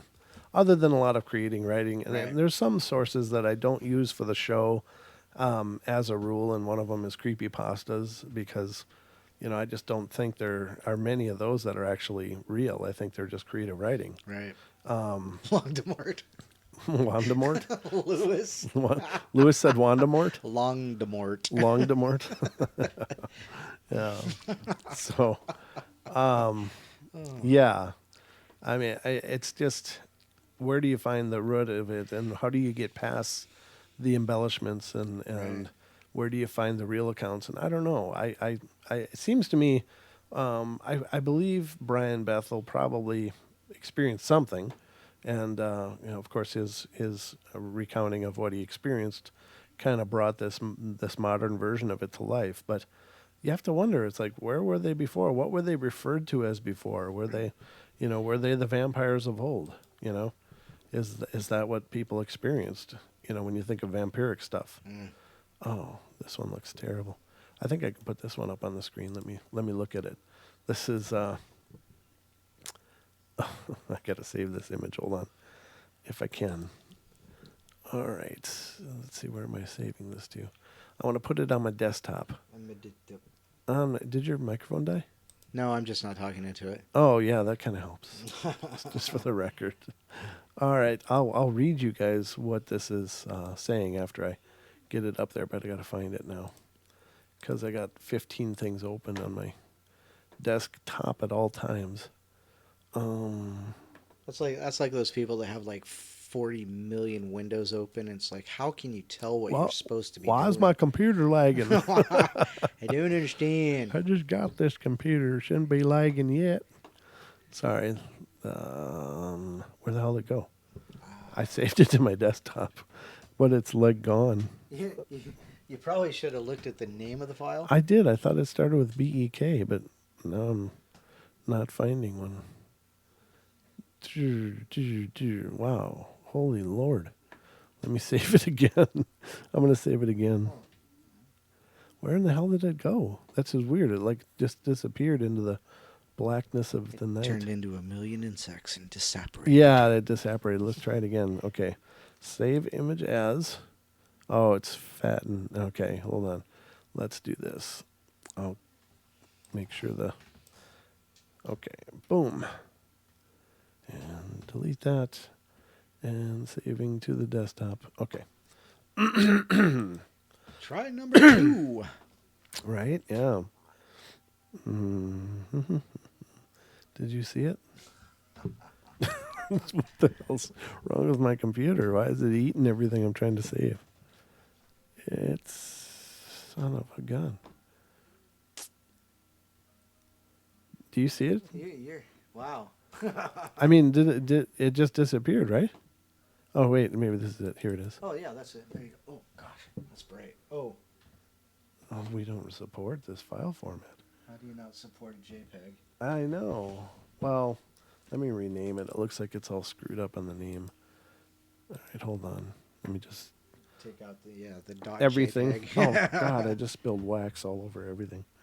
Like I got a trail of hot wax across my desk now. All right, let's just call it this. Oops, not bed. I may be feeling like going to sleep. Well, let me go to this. Let's go to the properties. Why is it being so jerky? It says it's a JPEG. Who the hell doesn't support JPEGs? Windows. Yeah, apparently. I'm gonna open it. I'm gonna open it with a different thing here. I don't know why it's being. That was a great picture. I was when I was looking for that video about the guy who called the BEK up to his porch. Yes. I didn't find that video, but I found a video that's reporting on it that shows some. But anyhow, I came across a picture that was very much like that one, and kind of creepy. Oh yeah, it shows up on this one. Creepy. So let me do this. Oh, there it is. Oh, there you go. Oh. I'm gonna see. I don't know if I can blow it up any bigger than that though. That's so lame. It's so small. Yeah. That's really, really tiny. Let me see.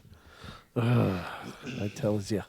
Let me do this. I'll just open up Photoshop. Oh. Hello there, Photoshop. Hi. Welcome to my computer. Sorry, ladies and gentlemen. I just saw this and at the last minute decided to try to put it up on the screen for you. I'll be scraping wax off my desk for about a weekend. Oh, no. So I just... Oh, that's not what I wanted to do. There's a lot of that going on tonight, Dan. You pushed the wrong button, as normal. Oh, well. Okay, let's... All right, hold on. Let's do open. So I just dropped the video of the person reporting about the guy, and there is some of the video clips in there. And the story goes that one night, somebody came up onto this guy's porch. It was like a screened-in porch, and they were actually they opened the outer door and came to the inner door. Okay. And they caught him on a like a security cam, Okay. And so it supposedly made a sound, or a sound was made just before this happened. So the person recorded the sound and then played it for like the next couple nights, but nothing. And then on the third night, it comes back and it stands there for like 3 hours. Oh, yeah. That's in wrong. his screened porch, on his screened porch. So it's kind of like, whoa, just back that truck up. Yeah, that's. But horrible. yeah, I didn't find the actual where he showed it, but I did find, like I said, a report on it that does have that footage in it, some of that footage in it. So, but yeah, I'm gonna. You never did find that image or that link? No, I for didn't. the video. I didn't find that video. I found a different one. So. Okay. BK on the porch. I'm trying to find it. And I tried to open it in Photoshop, and Photoshop said hell no. Oh wow. So they said it's truncated or something. I don't know what the hell that means, but it's not good for opening pictures apparently. So it's like the what is it, the BET dot Is this something the like this that? is the video you're looking for, right? Yeah, that's a picture of the yeah. Right, but it must have a link Oh, to so the yeah, actual video. go to visit. Yeah. Okay. All right, hold on. I'm going to visit. Yeah, staring into house in the middle of the night is Yes. recorded by Paranormal Investigator. Okay, so here, Watch the full video. let me get the link for you. Copy video address, and I'll send it to you, and you can post it in the chat. Yeah, cool. I guess. I want to preview, but it's really creepy. It's really creepy. Yeah, it really is, ladies and gentlemen. It's a really disturbing video. Don Longbeard. That'd be me. It is, and here's your link, sir. Well, thank you. It's sent to you via Facebook. Oh, there it is. Yep, that's a Daily Mail video. So, but yeah, that is really disturbing. Oh, yeah, this is the one. Yep. Oh, but it's only 1 second long. Seriously? Yes. Oh wait, let me do this. Hold on. That's a GIF basically. Copy. Where the hell is the link? One of these has to be an actual link. So right click on it, see if it gives you That's an image. copy image. Okay. I can't believe they wouldn't have the actual video link here. All right. Let's see here. Video playing bottom right. Oh yeah, here it is. Hold on. Copy video address. All right. Let me send this to you now. We'll try it again. So this should be the actual video itself. It should be. Is that the same thing? Okay. And I have. Play it and make sure it's the actual video. Oh, this is a 1 minute and 36 seconds. So this Yep. is a little bit longer. Yeah, I mean, obviously the whole video takes place over, Oh man, see the problem that's weird about the video, and ladies and gentlemen, we don't have a lot of show left, but I hope you'll wait till the show's over to go check out this video. But what's weird is he has motion lights on the outside of his house, and when they pop on, this thing's already in his window. So Yeah, that's there what's, it is. It just that's what's popped in. creepy. Yeah. So, all right. So this is a small blurb of it, but it's creepy enough that you'll get the point. Oh. Let yeah. me Okay. let me put the actual link into our video chat as well, so that people can check out the actual article. I just did. Oh, you Oh did? well, I don't have the article link. I just have Right. the video link. This is where we got that, and so the link is in there as well. Yeah. But you can read the backstory. But basically, the guy had isolated some frequency that seems to attract them. Right. He plays it over a period of 3 nights. First 2 nights, nothing. The third night, boom! And this thing is like right. This kid Yeah. is right there. So he's got motion lights that should have picked up the kid long before he got up on his porch, and they suddenly turn on when the kid is like boom right in the window. Yeah. And that in and of itself is creepy. Now, the one Yeah, that and really it's affected me- supposed to be like 3 o'clock in the morning when he notices this. So he had been like sitting up waiting for those lights to come on for like 3 days. Yeah. And yeah, it's just really creepy because as soon as as soon as the lights come on, the kid's already standing there. He's not like walking up. Yeah, it's not like It's he just wandered there. up. He's just there. Boom. Oh gosh. Yep. And this is one of those videos that creep me out. This is one of them. Yep. I mean, it's What just- has Frank Castle Fearless got to do with this? Frank Castle Fearless. What does that mean, Lewis? Eek, did you see it? Oh, yeah, there you go. Right. So that's just what's weird about it is that the motion lights didn't trigger the until this thing's right in the window. Yeah, it's like it just appeared there. Right. So the other thing is now here's the liability of it, right? So by this guy doing this, Does his The- homeowner's insurance cover damages? right? I mean, well, now he's on the map for these creepy things because they know he lured him in. So Right. if I mean, what happens next? What else has this guy done since then, or what has happened? That's what I'm wondered. Right. And Diana says, I would have tackled the kid. The kid doesn't even move, just stare and blank stare. Yeah. Right. Yeah. It's one of the creepiest ones I've seen. And you're right. He did. He isolated a frequency that he associated with the prior times that and this is the same one apparently that keeps coming back. Oh, So yeah, creepy. right. Creepy. Now, is Duke in here? Yeah, Duke's here. Oh, okay. I just wonder. He's kind of an encyclopedia of paranormal, Yeah. so I'm wondering what he's had to say. He did say something like I don't know. Let me see if I can find it. He doesn't like them. Portal jumpers. Yeah, exactly. It's like, how do they just get there? Right. Yeah. So that's the creepy part. Now, ladies and gentlemen, just as a teaser, the Duke is going to be joining me on Friday night again. So we're going to be talking about all things cryptid and on the show. So definitely tune in on Friday night. It's going to be a great show. Oh my God.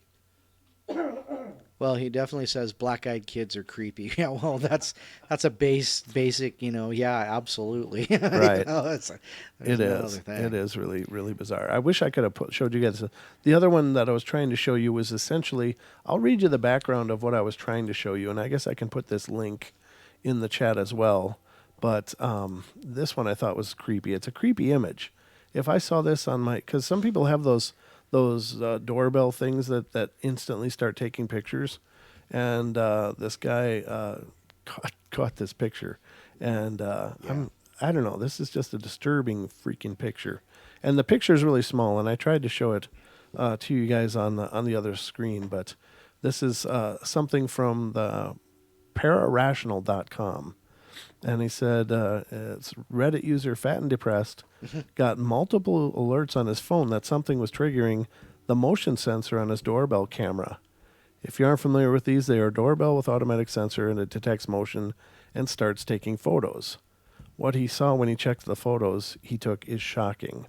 And if you look at that page, you'll see this really creepy looking guy leaning in, staring right at the camera. And I know you're watching. I know.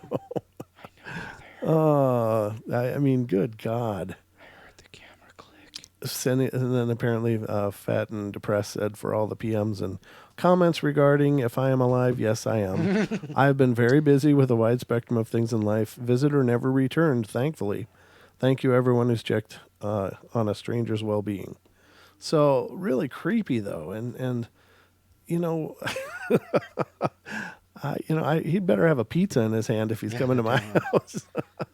Maybe that should be the thing. The black-eyed kids need to update their game. Yeah. And just bring pizzas.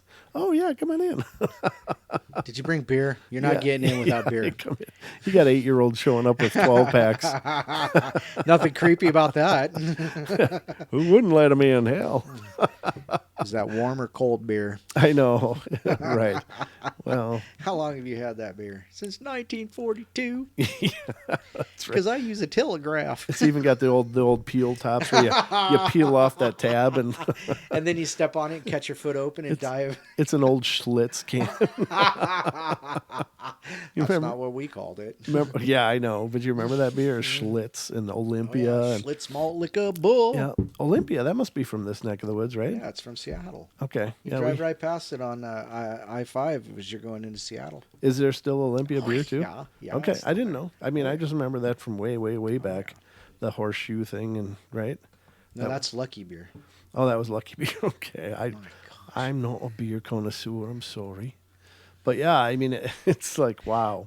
So I mean, this is the phenomenon, ladies and gentlemen, and take it or leave it.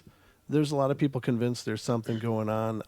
I think it's possible. Again, if you believe anything of the paranormal is true, then you kind of have to have an open mind to some extent. That the rest of it's true too. Well, at least that there's a possibility of it, And I'm not saying everyone has to believe all of it, but I think again, when you consider what is possible and what is what isn't, as we learn more about our reality, and as we learn more about quantum physics, and as we learn more about manifestation and how we do create our realities, I think again, the more people that believe in a phenomenon, the more real it becomes just by virtue of the believers, you know.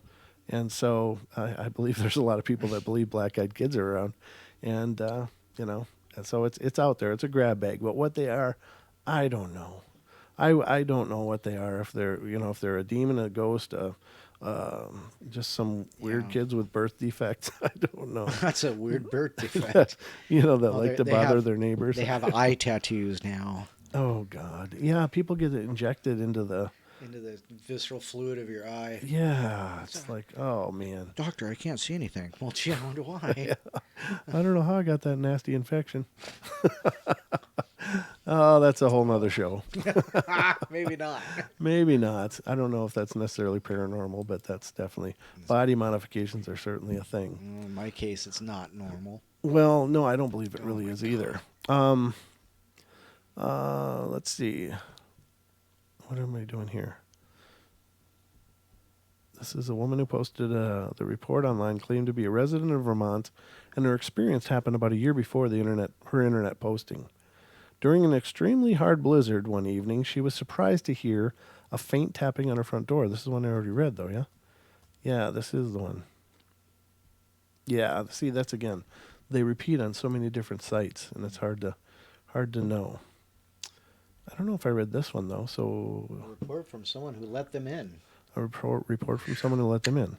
Okay, this is what happened. I was sitting in my bedroom at home when I heard a knock on the door, and it was not too late. I didn't hesitate opening the door to whoever it was, and when I opened it, there were two children standing there, and both were looking on the floor. Yes, I said. The taller one asked if they could come in, as they were lost, and the other boy needed the toilet. I live in an area where it's very easy to get lost, so I just assumed that they were telling the truth, and was looking down because they were shy, and even though the one talking spoke very confidently, I let them in. The one who needed the toilet just walked in and straight up the stairs, so I shouted, "It's up on the right." And I don't know why. I didn't find this strange, but most toilets are upstairs, and as he was young, I didn't think anything of it. I told the other one that the phone was down the hall. "Thanks," he said, and he started to walk down the hall, and I followed him, and then I suddenly came over with a really awful feeling like something bad was going to happen. I became very nervous and a bit shaky, and I still can't explain how that happened. The boy stopped at the phone and paused. "Everything okay?" I asked, and he turned to me and looked up, and that's when I saw his eyes. And trust me, I will never get that picture out of my mind. I was so scared that I couldn't even scream as I turned to run down the hall, and the other kid was standing at the end.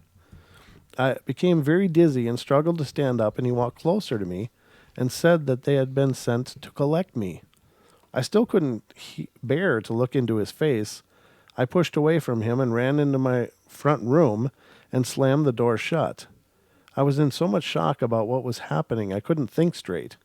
This is something that you don't even expect to happen even in the movies. After standing against the door for around an hour or so, I finally got up the courage to make a run for the back door. So I ran to it and unlocked it, and I ran to the back of my garden and jumped over the fence, not once looking back. My friend lived close, so I ran to his house, and I told him the story, and as I guessed, he was a bit of a skeptic about what I had said. I convinced him to come back with me, and when we got there, we looked around the whole house, but couldn't find them. Ever since this happened, I've always had a dream that this kids with the black eyes stand over my bed with their hands stretching to me. I hope to God that I will never see these again. So strange. Nothing horrible other than trauma. No weird infections, no diseases that she knows of, I Being guess. exposed to them for such a long time. Right. Very strange. I have to tell you, Yeah? I almost cursed really, really loudly. Why? Because you were reading that, your cat reached up and pawed my hand. Cat needs some loving, Don. When you look back at it, you'll see it. You're like, oh, and you'll hear. Oh God, Don, you know my cat loves you. I almost had a heart attack. Oh, that's funny. Oh no, it sucked. Well, I'm sure it did, but It is. Oh, wow. It is humorous. Oh God. Only when you're here, Don, do those strange things happen. Otherwise, I mean, the cat's been in here many times when I'm doing shows, and he just lays down and, somewhere in the other part of the studio. So. Yeah, but I think he's kind of mad right now. Why? Because he's locked in. Because he's locked in. Yeah. Oh, poor fella. Oh, tough luck. He's got a few minutes left. Yeah, he's got a few minutes left. Oh, So goodness. I don't know what you Brown. guys think. What are you thinking about all this, Don? What do I think? Mhm. I think they can just go straight back to wherever they came from. Yeah. Because like I said, you were reading that one story, and I got the shivers, and I got creeped out, and I think it was the same story because I looked up, and Diana said that one was creepy, you know, and so I think I think where I live, I usually answer the door at that late at night if I answer the door. With some heat. Yes. Does it start with? I'm carrying a heater with me. So, because, but it's weird. Now that I think about it, somebody was at my house one time. They came after dark, and I knew they were coming. Oh. But when they got there, my friends, hey, there's a creepy guy standing down at the end of your driveway. What? I'm like, what? He said, yeah, there's a creepy guy standing there. He's just standing there. He's got no shirt on, blah, blah, blah. And I'm like, what? And so we grabbed a couple pieces and walked out the door, walked down my driveway. And, like when you're coming up to my driveway like you do, he was on the downhill side of my driveway, just kind of loitering right there. And we went down there, and it was... so you go up my driveway, and the road goes like this. My driveway goes up like this. Yeah. He said he was right here in this area here, and there's all those trees right there, that copse of trees right there, and he could have been hiding just right down in there. We walked through there, and it's like, but now that we're talking about it, it comes to mind. I'm like, oh, that is creepy. Yeah. I'm like, so you never found the guy? Never saw anybody. That's weird. But, so some topless guy was hanging out. Wow, yeah. Are you assuming his gender? Well, you said some true. guy. I'm not assuming. No, that's true. But yeah, it was just crazy. Pirates of the Paranormal. Absolutely. Oh, Lewis, you weirdo. But now that it just popped in my head that No, that's strange. So some guy was there and just suddenly gone. Yeah, just suddenly gone. No car or anything, because you don't live you don't live in a neighborhood, Don. You live in the sticks. That's right. So some shirtless guys running around. Well, but then I think about it, and it's like the neighbor, the neighbor before you get to my house. Yeah. They have a grandson that I could probably imagine was walking down the road at that time of night without a shirt on that my friend just happened to see. And if that was the fact, maybe he had just stopped there to, I don't know, light a smoke, take a leak, whatever. But, maybe he was heading to his grandparents' house, which is only another, 150 feet, to their driveway. To the driveway, but then your driveways go two different directions. So that's true. I don't know. That's weird how he would be at your house first. That's strange, Don. I think you had a ghost. Oh, gosh. I think you... I'm just saying, be careful when you go home. Don't play weird staticky sounds out of your boombox.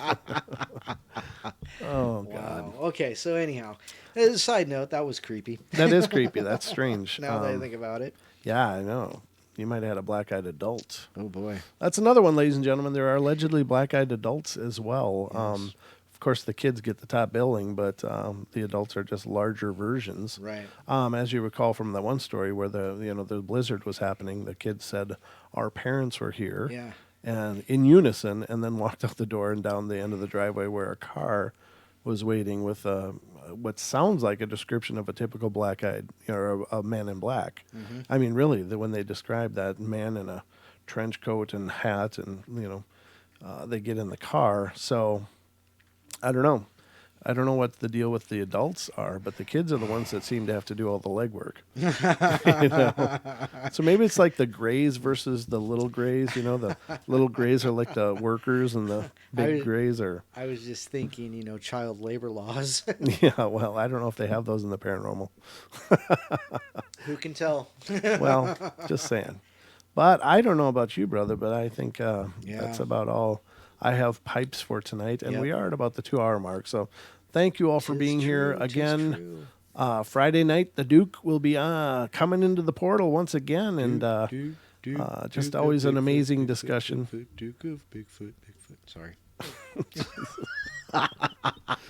All right. Well, before Don has an aneurysm, we better close this up. So, love you all. Be good, be kind, be nice. Take care of yourselves. Take care of each other.